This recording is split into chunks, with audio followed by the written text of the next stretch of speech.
But I get a lot of comments, emails, stuff like that. You know, like, there is no way you can make money sell low dollar postcards. You're wasting your time. Postcards are too long tail to make money.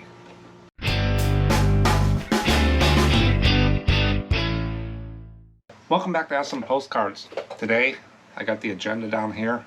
Kind of mixed it up a little bit. I got 15 cards sold. I'm going to walk through those that I sold on eBay and show you the regular stuff that I sold. Had a bunch of couple orders that were more than one card. A lot of naval ships today. And then I get into a special topic of a postcard, restaurant postcards. Those are like motels to me and stuff. Depends on the site. But as we go through the sell-through rate, it's interesting what the denominator is. How many are listed? That's a tough one to tackle, and I'll show you that when we get into the sell-through rate and the pricing. I skipped the poll today because in the viewer comments, I get comments all the time.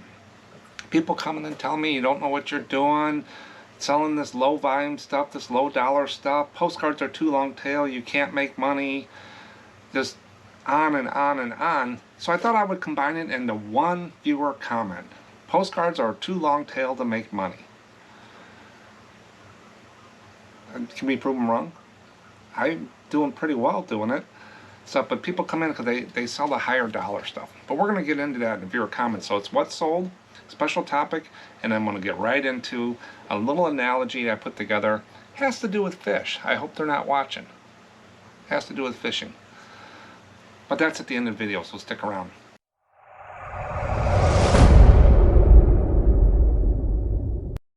So let's get going on this. What sold? What did I sell? I usually go through whatever cards sold overnight I bring up in the video, and I usually have 10, 12 cards. I'm averaging about 14, 13 cards for the year to date. There's been times when eBay's, I don't know what was going on, or people not buying. It went down a little bit, it went back up, but I'm trying to hit 16 for the year. We still got a while to go for the year, so hopefully I'll get up to 16. But I'm usually about 14 cards a day. But I did sell this one. This is the USS Ajax. I remember a cleaner called Ajax, but it's pretty cool. It's a chrome card, the Ajax. There it is. They bought this one from a publisher. They didn't print that one.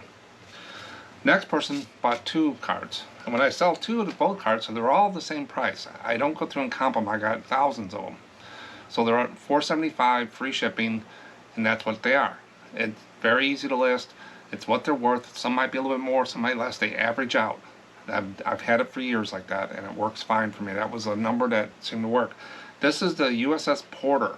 This one is a print. When I bought it from the Naval Club, they had a database, and they have all the negatives of these prints. And there was a team that the club had that did these postcards, and they formatted them, put them in there, and they put it in like a continental size thing, but it's on matte and matte paper, matte front, matte back, and it's light paper.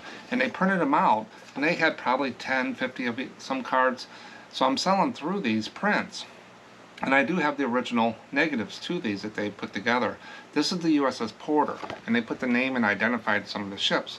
And that sold for $4.75, or that's part of the $9.50 for these 2 cards. The next one, this is a little different. This has got semi-gloss front and a matte back, and they put matte on the back of postcards because ink will dry faster and be able to write. If you try to write on glossy, the ink will smear. This is the USS Porter on there. That's another one. So this guy picked out USS Porter. That's why it's important for me to have categories in my store for the ship names, so they can hit P through R or whatever, and they can go and find it, or they type in USS Space Porter and they find it. But those 2 cards sold for $9.50. Then I sold this one. This is a Union Oil. This is a series that Union Oil Company did, US 76 gasoline. They say these are one of the first chrome cards, is what I read about this series. And I did a video about series postcards, and I have a link in there about you can actually find a list of all these and what dates, and they tell you how to identify them. I don't go down that route. I sell them individually, but they're in that video. I talk about that. But this is the Mahler Migratory Bird Refuge, Burns, Oregon. Just a chrome card, but the 76 is what people look for, the series on there. They used to give them out as premiums at gas stations and stuff, the way if I remember right. $4.75. Next one sold for $5.08. Probably sent a offer, 10% offer. This is the Hawaiian Feather Cape, and this is a white border card, and that's let me see which way. I think it goes this way. Hawaiian Feather Cape. This sold for $5.08. Another naval ship, USS Nicholas, FFG 47. I found a list for all these names, what FFG stands for and stuff. So hopefully I can get a nice list, and as I say the names, I'm going to try to put down at the bottom what FFG means. Like this is probably a frigate or something, but SSBN is a nuclear attack submarine or something like that. So I'm getting a little bit better with those. I'm not a Navy guy. People see my that little patch back there. That's not me. That's the mail service that was on ships that stamped the envelopes with the ship's name and stuff on there. That's where I got it from the club, and I got a whole bunch of those patches. That's a petty officer. I think it's first class with one way or the other. One is third class, I think. I'm not for sure. I get mixed up. I have to look at my thing. But that's what that is. That's what it's got a little mail envelope like on it, and that's why I put up there. But this is the Nicholas, and it's another one of those chrome cards from a publisher, $4.75. This is a D&H Canal, Allensville, New York. It's a chrome card. It looks like a real photo, but it's a chrome card. It was redone from a photo or whatever on there. So that's $4.75. Another naval ship. This is the USF Constellation. Continental card. It's in a Baltimore museum now. It's one of the ones they purchased. I sell those every so often. This one here is Colonial Auto Court. It's a motel. And they got names, it looks like they wrote on there who slept on that bed. But it's a multi-view, when you see multi-views like that. Published 1956. Motel, $4.75. Next person bought 3 naval ships. Bought the USS Detroit, semi-gloss front and back. Then they bought the USS Trenton, semi-gloss matte back, CL11 on that one. And then they got the USS Omaha, CL4. Look at the blackness on that boat when they did the postcard on there. So three naval ships for $14.25 because they probably got maybe an offer. I'm not for sure how it stacks, but they definitely got the volume discount for getting 3 or more cards. Then I sold the Potter County Anglers Fish Hatchery by Cherry Springs, Pennsylvania. Goes this way. It's a fish hatchery. Baby fish. They'll like it. Fish. Just a chrome card. $4.75. And I sold a Washington, D.C. postcard. Been a while. I think I sold one on the last video. It was pretty higher than normal, but I don't sell many Washington, D.C. They don't have a high sell-through rate. And I did do a video about Washington, D.C.'s. Are they too common to sell?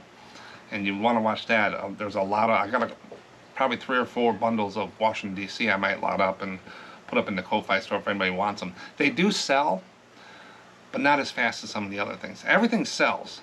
It's just, there's a lot of them. With the political year coming up, might be something different. But people with history teachers, I've sold a bunch to a library one time, asked me if I could give them a deal. I said, how many you want? And he went through and picked them out. And I said, yeah, here. I gave him a real good deal. But this is the National Cathedral. Different type of card on there and stuff. Not bad. That's $4.75. So I got 15 cards is what I sold overnight for a total of $74.38. You know, postcards are too long-tailed to make money, they tell me. I can't make money. I sold 15 cards. I pulled them in about 10 minutes. And I just showed them to you, and I'm going to pack them up in about 10 minutes. Not even that, pretty much. It just depends how fast my printer will print out. And I got a gross of $74.38 with an average sale price of $4.96, so $5. And I got all those cards over there, and they don't take up that much space. I don't clean shoes. I don't iron clothes. I don't wash stuff. I get them in a box, put them in the scanner. I touch it 4 times. When I buy it, when I scan it, when I list it, and when I sell it. That's it. I'm not worried if they sit in my box. I got cards up there from 2019 sitting up in my boxes. They sell out of all boxes. Every day I'm pulling stuff, but mostly I pull from the later boxes. And then I get odd ones in the other ones. But they're not hurting anything sitting over there. They don't take my space, and I don't have much money into them. So I'm not losing. I've already got my money back. Everything I have is paid for. That's what's sold on eBay. The SMPostcards Ko-Fi shop has a collection of postcard supplies to meet your reselling needs. From protective sleeves to envelopes and tantalizing postcard lots, we have everything you need to enhance your reselling experience. But that's not all. If you sign up as a member in either the white border or divided back tier, you're entitled to an incredible 40% discount on all items purchased in the shop. Whether you're a seasoned seller or just starting your postcard reselling journey, this discount is here to make your reselling experience even better. Stock up on top quality supplies. Visit the SM Postcards online Ko-Fi shop today and transform your postcard reselling to the next level. To see more, follow the link in the video description below. Now we're going to get into the special topic postcard of restaurant postcards. Restaurants, diners, and different things like that. These are interesting cards because I treat them as motel cards. I always try to start them higher, but a lot of times I go down because, as you'll see, there's so many listed. And when the denominator is so high like that, it's hard to get a good sell-through rate on them because there's just so much competition, so many of these cards out there. And once I go through this little history, some paragraphs here about restaurants and a couple facts, I'm going to show you some postcards too that I found of restaurants, so you get a good curiosity of what's going on here with restaurants. But there's just so many of them, and we'll get into the price, some of the higher pricing, the high watermarks on the extreme pricing, and then the higher watermarks on the average pricing, what I see out there. But a lot of times I'll start these cards $1 more than I would an average one, but a lot of times I do come down just to get them to move.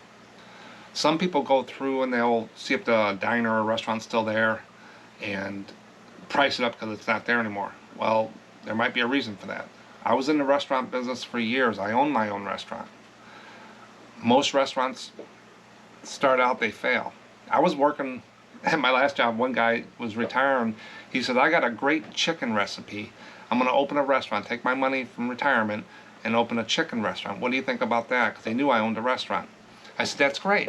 What are they going to eat the other 6 days a week? And then in the morning, can you cook anything else? You got to have a variety, just like here. Not everybody came in my restaurant just for my fried chicken.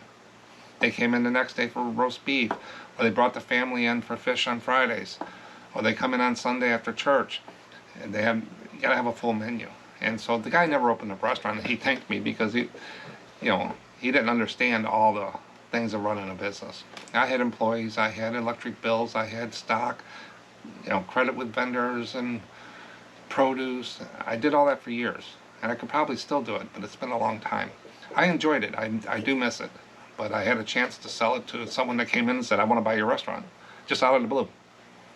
For a good price, I said, you can't afford me.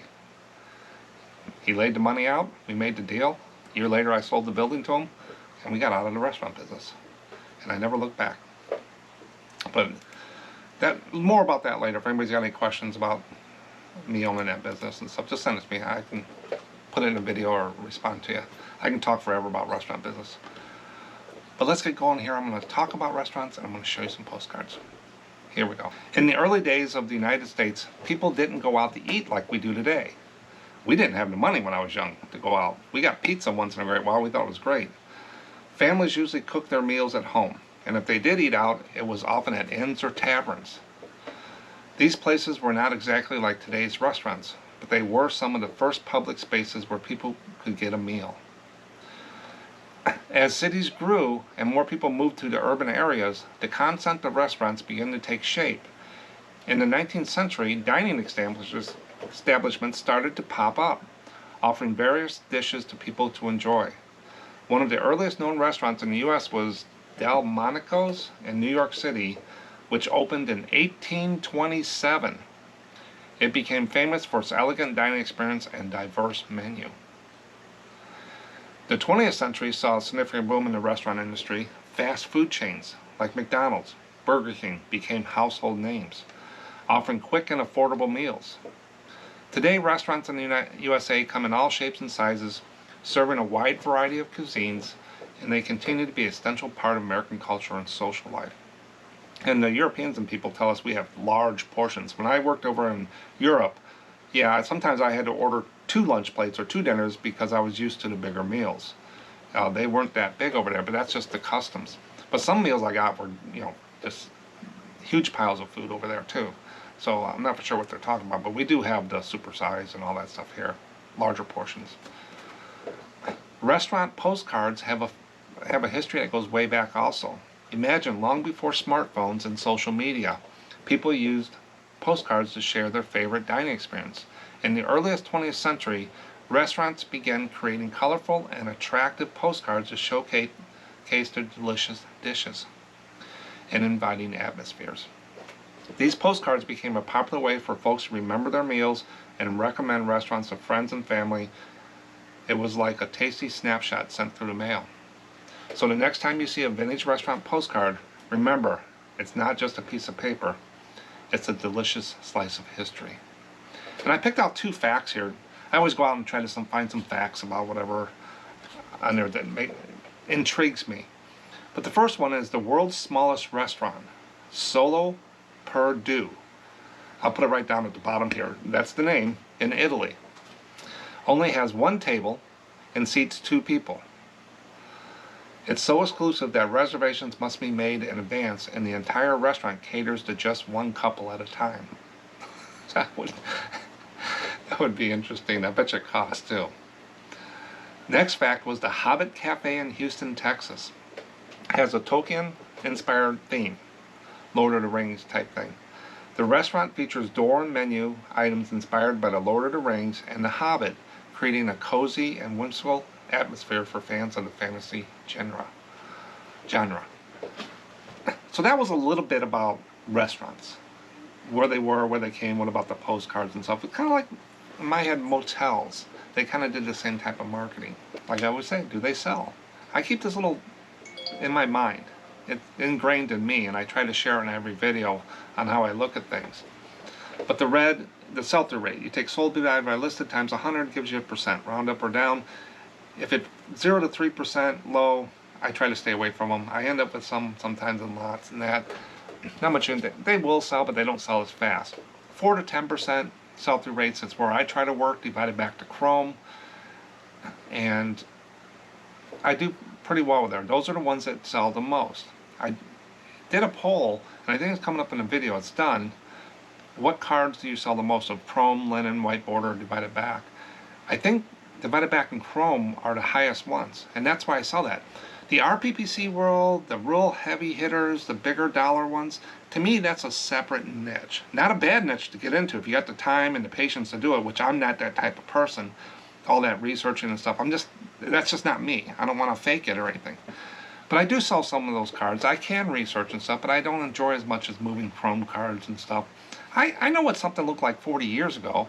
I'm only 60 years old.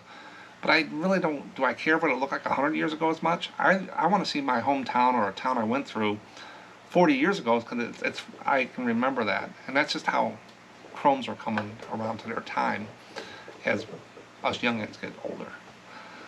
But then when you're out there looking for all this other stuff, you find the 11 plus, the very high ones. Those are your real photo postcards, the purple Santas and things, Halloweens, or some real photo postcards that really do well. I find those by accident while I'm looking for the other things. If I was just searching for those, I'd have to pay up, I would have to dig and stuff. I just look for the average, those pop in, and the lows pop in once in a while too. But I go out there and I just say sold divided by list. I go into eBay, hit sold, click, or I put postcard restaurant, click sold, complete as listed. 8,000 are sold. That's a lot. But then when I unclick sold and completed, I get what's listed. There's 240,000 restaurant postcards. The nominators drive sell-through rate a lot, is what I'm seeing. Like New York has 500,000 postcards. California's got a lot. Florida's got a lot. So the percentage can be deceiving sometimes. So we times it by 100, come up in percent and round it to the nearest solid number. 3% seems low, but you just got to look at how many are moving. So for postcards, there's 8,000 cards moving in a 90-day period, but there's 240,000 listed. That's still a pretty good clip. So 3% isn't too bad in my eyes, but it does fall in the low. But I would, just having the denominator at 240,000, I would bring it up into the average postcard. That's how you can use it. There's no really right or wrong rules about this. I didn't write a book about this. It's just something I do. I know restaurants sell. They don't sell real fast, so I would put it in the middle of the average. There is some high restaurants that we're going to see, but with every postcard there's high ones. You want to look for the average cards, is what I do. So I would say it's in the average. Even though it falls in my range there, you just go with your gut. You know you've sold them. There's 8,000 sold. I think they're middle road average. But you got to bump it up against a few other things. So I went out and I did Postcard Cafe. Why is there a number? Oh, 1,400. I didn't put a space there. 1,400 sold, 19,000 listed. And the denominator kind of falls okay with the 19,000. We're not 240,000. You can see where it can skew a little bit on the sell-through rate. 7%. That's where I think restaurants would be up in the 6 or 7 on there. So that's where I base it. I think cafe restaurants are right in the same area. And then you got the buffet. I just put buffet. After the pandemic and the lockdown stuff, buffets kind of went away around here. They have one of the biggest ones called Coyote Canyon. They sold. I think there's a Chick-fil-A there now. But there's only 83 buffets and 1,500 listed, 6%. And then diner. That was interesting. There's 34,000 listed and 548 sold, so 2%. So if I had a choice between diner or restaurant name, I would use restaurant or cafe on there. But that's just what I would think of. Do I remember that? Sometimes. So that's the sell-through rate. So these cards are average. They do go through. There is some home runs out there, but a lot of them are just average majority. But let's go through this extreme pricing. I go through and I click on eBay and I click sort by high to low, and I wait until I get a consistent feel of high cards. I throw those big, real graded ones out, and I throw the 99-cent ones out, and I just kind of find, then I go up to the highest watermark that I see selling consistently, and I found these 3. This is a circa 1910 Detroit, Michigan Chinese Liberty restaurant. Postcard company proof. Put in an auction. 3 bids, $154. Nice looking card. Got 3 bids, so they had a few people there. It's from a top rated seller. Then we get into another Chinese one, the Garden Chinese Restaurant Vintage Postcard. It says Chop Suey right on there. You would think that one might do better than the other one, because you see Chop Suey. I would go after the Chop Suey before I go after the Postcard company proof, whatever. But Chop Suey sold for $72, $71.56 with 7 bids. So someone saw Chop Suey. So cards like that you want to check on. And both of these, I'm not for sure if they're real photos or not. I didn't go in there.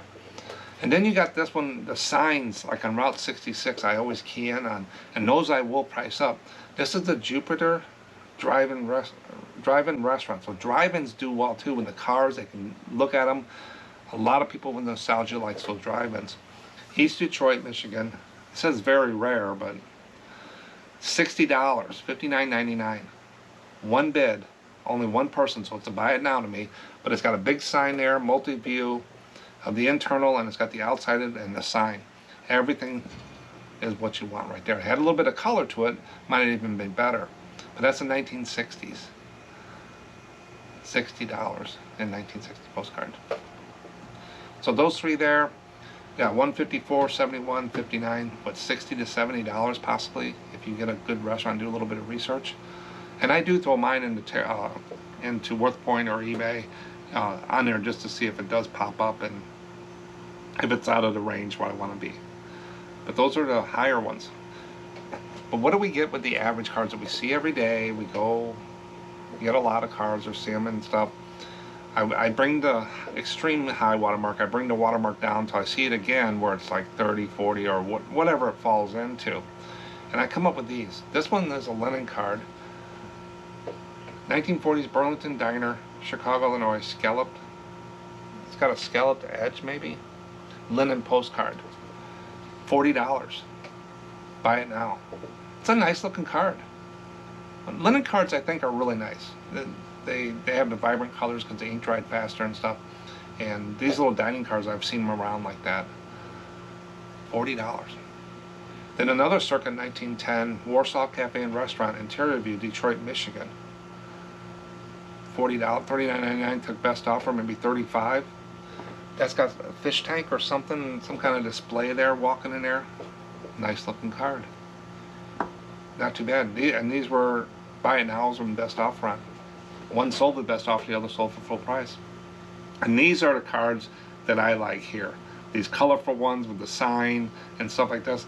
This is a 1950s Florida Keys West Night Neon Flame Barbecue Dexter Night, $39.99. So it's real easy here to figure out what prices these sell for. 40 bucks, $39.99. 39. Is it the same seller? I don't think so, because one's top rated and the other one wasn't.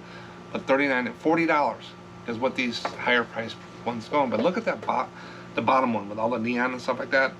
That's a good price. That's a good card. I would get excited about that card. What do you guys do with restaurants? How do you do it? You know, I take it as I do with motels. I know I'm going to go higher unless something brings it down. And I do sell them. But looking at some of these cards, I'll make sure I put them in the Worth Point and eBay just to get that look, the second look on them. I think they deserve a second look, especially the linens here and the neon ones. And then go a little higher maybe than I am to see what I can get out of them. That's restaurants. Happy dining. Who knew? Now this, I didn't put a poll on this one. I'm going right to viewer comments because I got a little bit of discussion here. I did a little twist on this, and I hope I can walk myself through it. I did it a couple times. I moved some things around, but I think I got an analogy that lets you know how I think, in my opinion. This is for average cards. The average ones I sell every day. The real photos and stuff like that. Different model, different things like that, but I always want to show you what I do, because I'm not an expert in all those things. I'm not really an expert in what I do here, but this is how I do it. I'm successful with it. But I get a lot of comments, emails, stuff like that. You know, like, there is no way you can make money sell low dollar postcards. You're wasting your time. Postcards are too long tail to make money. What do you guys think? I've been doing this for a while, and every month I pay my bills and I put money in my pocket, and I don't stress myself out doing it. And it's not that hard once you get a hang of it and stuff. And it's really, the hunt is really cool in the history. But I could probably put more examples here of stuff, people out there, because they don't know. I don't know clothing, and I tell people I would never do clothing. So it's the same type of thing. I won't do shoes. I don't want to clean them. I don't do anything. I'm a electronic technician, IT guy. I don't sell computers. I could build them and sell all parts, test them, radios or whatever. I don't do it. I don't sell anything that plugs in. I just don't do it. I don't want to be in the technical world anymore. I don't want to be in tech support and worry about that. The margins are great on stuff like that if they don't come back. Yeah, I used to just bring them to the flea market. And there was a little stand there I could plug and test the lights. I would rewire beer signs and stuff like that, put new ballast in, and if I find something I would rewire it or test it and bring it out there.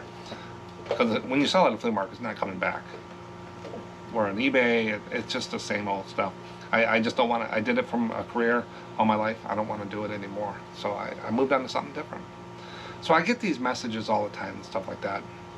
A lot of time people just don't know if they watched a video or listened to us talk about it and just took the time, I think they changed their tune and stuff. Because I hear a lot of people are getting tired of the hunt and lifting 50-pound things and shipping things for, you know, they want something easier. And in postcards, I would say it's physically not hard. Mentally it can be in the beginning, but once you get a hang of it, it goes pretty good. But I wanted to bring in here, when they talk about long tail, and then I got into thinking of how people sell at other sites and stuff. So I thought I would just walk through this little scenario as I put it. I was thinking about those questions because I had another one come in. I said, I'm going to put this in a video, and I just kept going, and it just kept growing. So hang with me here, and I'll walk through some of my thinking here. And not that you're doing it wrong or I'm doing it right or wrong or whatever. This just opens your mind up to say, what's different? Is there something I can do here? Or no, this is all mumbo jumbo. I'll deal with the way I'm doing it. You take what you want, leave what you don't like, is what I tell people. I always watch videos and stuff about YouTube. I might get one thing out of 5 videos, and that one thing helps me understand how things work. And that's what I try to do here, is just show you what I do and how I think. And maybe someone convince me on a different way as well, if they do it in a constructive manner way. Some people come in and try to tell me, and they do it to everybody, they just want to show me more of what they do and what they know more. They just want to prove it. Well, get a channel and go out and do that, as a lot of times I'll tell them. But yeah, if they come in constructively and we have a discussion, but a lot of times you can't have debates with people anymore. They just go way off board, and it just, I just want to listen to people. A lot of times I want to listen to see what they're saying, to see if there's anything I can pick up, make me better, make it better. That's all I do, and that's what I expect out of people. But I've shown this before. A lot of people say eBay likes activity, you gotta list every day. It's eBay, eBay, eBay. It's not, to me, eBay. It's the product cycle. Whenever you put something new in eBay, it gets flagged as new, so it gets a little priority, I think. And plus, it hits saved searches, especially in the postcard world. It hits saved searches that people have. That Amico gas stations, if you put a postcard and you got a title and the item specifics, Amico gas station, it's probably going to kick off that saved search. And when that person gets around to it and looks at their alerts and stuff and the saved searches, sends them an email or a message, they'll go in and look. A lot of people I've read lately are asking how can they turn certain people off from going to their saved searches, because so many people are doing the end and so similar or relist or whatever they do, and it just the same things keep hitting their saved searches. So they've deleted saved searches. That's the only way they can get around not getting all these emails, is what they found.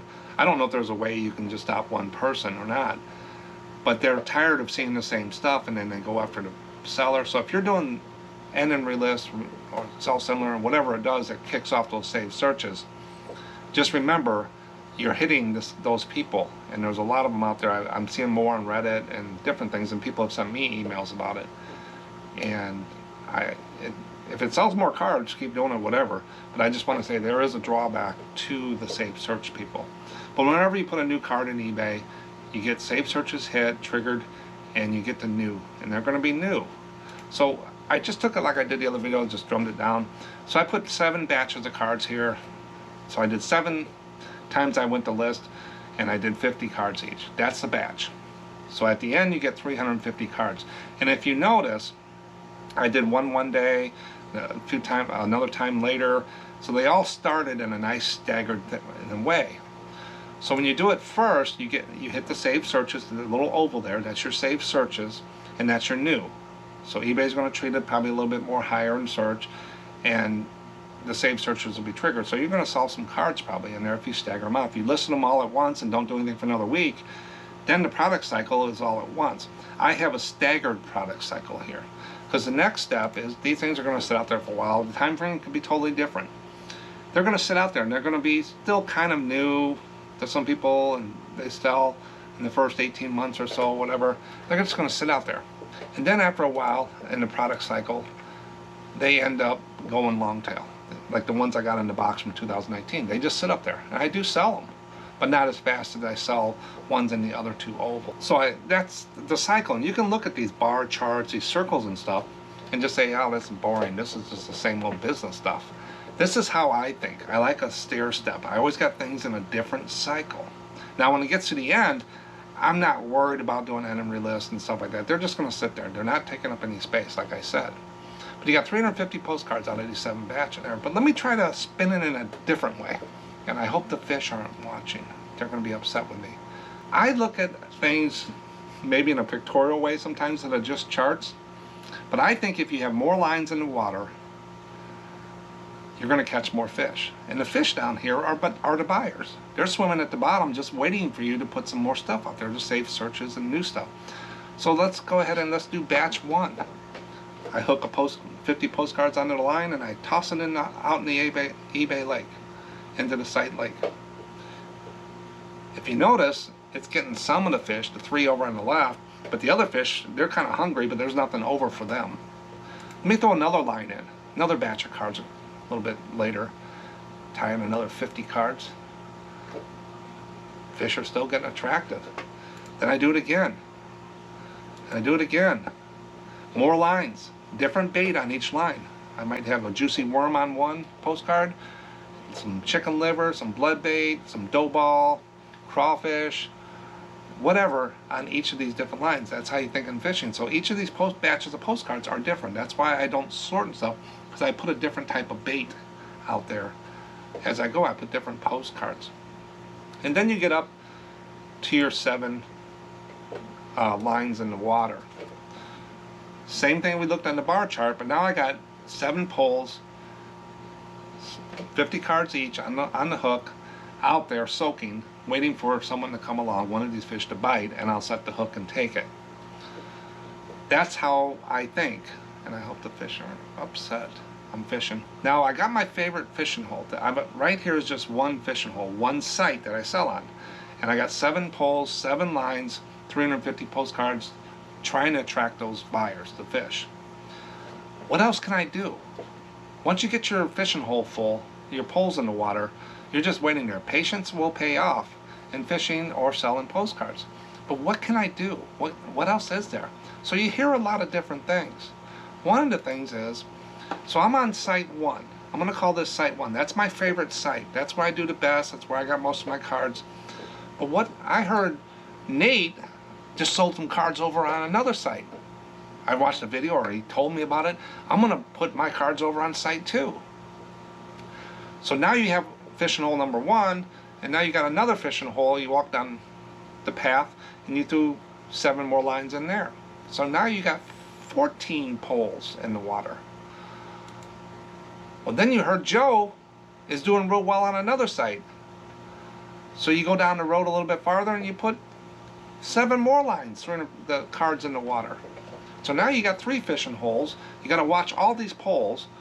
Hopefully you can catch the fish that are, you're getting bites on.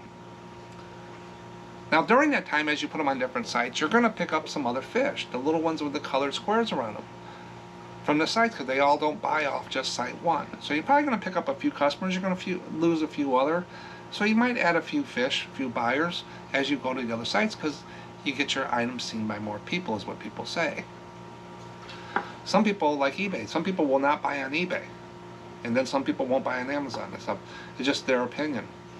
But then you get Carl says, this site's doing the best. I just found it. It's new. It's going to be great.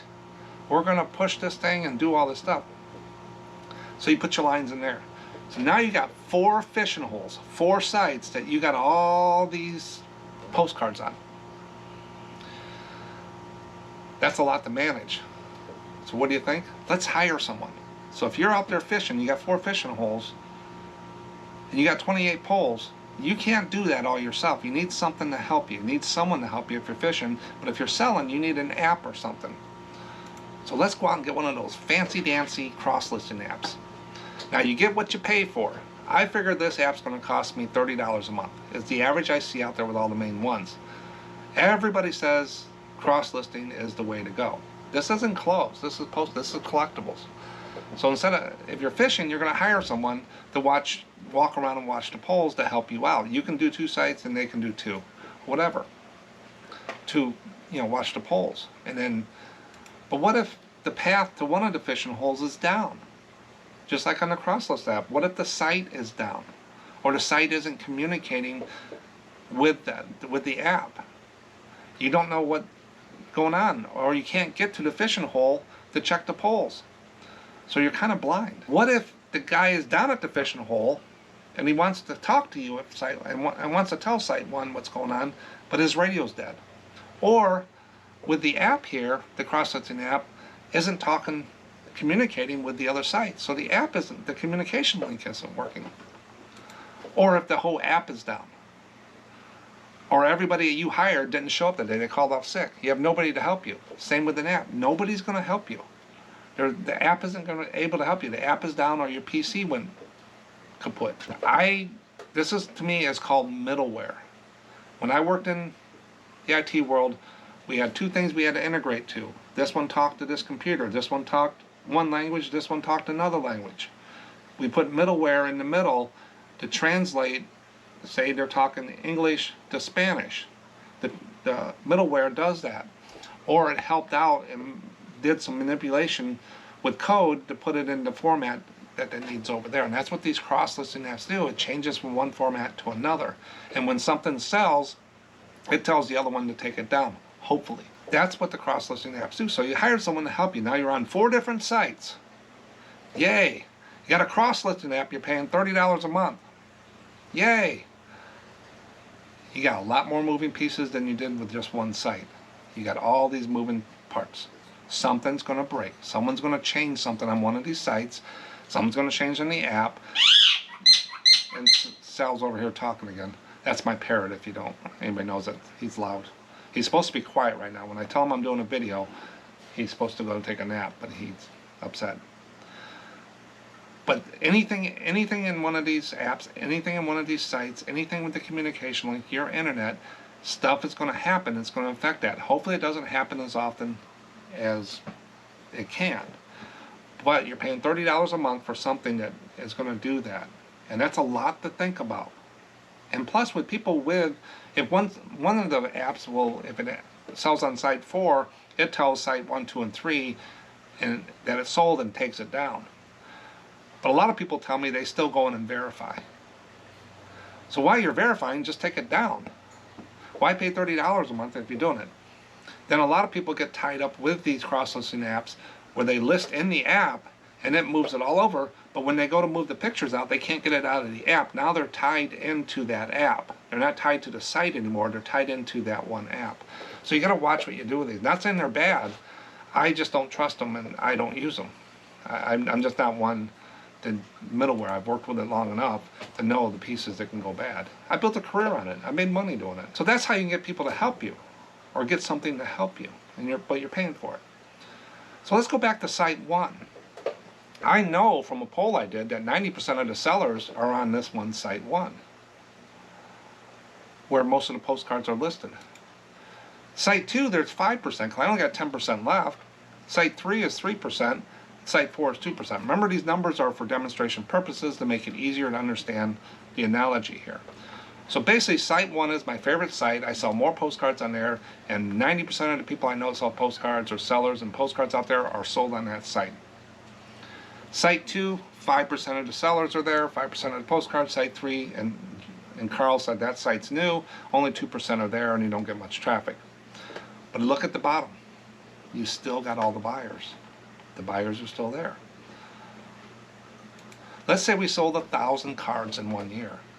And now some people do less than that, and some people do a lot more than that. This is just for demonstration purposes. You can take the 1,000 and times it by 5 and say you sell 5,000, or you can cut it in half, say I sell 500 a year. Do what if scenarios are the greatest things in business. But let's say we sold 1,000 postcards this year. The 90%, in site 1 that has 90% of the sellers and postcards on, they're going to sell 900 postcards this year. Site 2 is going to, 5% is going to sell 50 cards. Site 3 is going to sell 30 cards, and the site 4, 2% is only going to sell 20. So you're basically looking at all the sites, and with your new sites that you have, you've sold just 10% more on the extra effort that you're doing. And you're selling 90% of it, 900 cards on the main site. Now let's change it around instead of number of cards. Let's say the average sale price was $5 for those 1,000 cards. Site 1, you sold $4,500 if you took 900 times $5. You made $4,500. Gross numbers. I didn't take all the other stuff out, it gets too complicated. This is gross, $4,500 on the main favorite fishing hole site. Site 2, you only made, where it's 5% of the people who sell postcards on there and 5% of the traffic, is only $250. Site 3 is $150, and Carl's brand new site, he sold $100 in a year on there. So you end up with $500 more from having those 3 sites. So you did $5,000 in sales. But you forgot, you spent $360, $30 a month for that help you needed to do that on the other site. So that's $30 a month, that's $360. So now you've only made $140 gross from that site, those other 3 sites, because you had to pay for the app to help you do it. You made $12 a month, not a day, $12 a month by connecting to all those other sites with that cross-load app. That's a lot of money to pay for a lot of effort, a lot of stuff for a low return. Now, you can play with these numbers to see what you're coming out with. You can say I sell 3,000. You can change the percentages. You can change the average sale price, and so like that. And just see where you come out with. For demonstration purposes, here I came out with 1,000 cards at $5 a piece, and these site percentages, and what $30 a day for the app. I only made $12 a month by being on all these other sites. Get your items seen by other people. With postcards, I don't see it. I used to use HIP. It did work to sync for a long time, and then that 1 year eBay changed all the categories, and HIP just went downhill. I got off it, but I didn't sell. It was still like 2-3% of my sales. That was it. Etsy, 2-3%. All these other sites, your own website is probably going to be lower if you're not marketing it, unless you got some kind of reputation and stuff. So most of the stuff, sellers is site one, and site one you can figure out is eBay. When I did a poll, 90% of the people that sold postcards sold them on eBay. Nothing drives the traffic more for postcards than eBay that I found out there. Some of these other card counts and other ones, they do sell a lot, but they have a reputation. They've been out there. But when I'm looking at the major reselling sites, eBay is where I put my thing.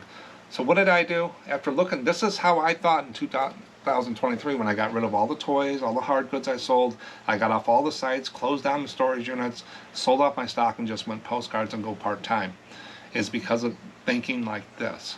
I'm not going to go on all these sites and make $12 a month. Not worth my time. I want $12,000 a month if I'm going to stick around. So what did I do? 2023, I closed everything down. Spent my time reducing my expenses, knowing that I'm not going to make the top dollars. I just want to be the average seller. And I decided to focus on my best fishing hole, my best site. By doing that, I'm gonna keep the same 7 poles in there. I'm still gonna keep the postcards on the hook, but I'm gonna find some better bait, some better postcards. Maybe I'm gonna do a little bit better job with the bait. I'm gonna puff up the worms a little bit and get some fresher chicken liver on there. I'm gonna freshen up the bait every once in a while, put new stuff up regularly so there's new fresh bait out there people to look at. But I'm gonna keep the lines manageable. I'm not going to have 28 lines and 4 different fishing holes to worry about, because I'm not making the return. I'm making more of return on this one site. So if I can attract more fish to this one site using all the different tools, newsletters, social media, pricing, offers, volume discounts, anything to attract more fish over here is what I'm going to do, and I'm going to focus on that. And by being on one site and not worrying about and paying all that money to all these other sites, I think I'm going to do a better job on there. Then a lot of people come back and I hear this all the time. You got all your eggs in one basket, Mark. What happens if something happens to that one site, your favorite fishing hole? What if it dries up and there's no more fish? No, the fish are going to be probably around, as you see here. There's the basket of eggs. Down at the bottom, the buyers are still down there. People are still wanting to buy. Maybe we get blocked off the access. We can't use that fishing hole anymore. The fish are still there. So it starts disappearing.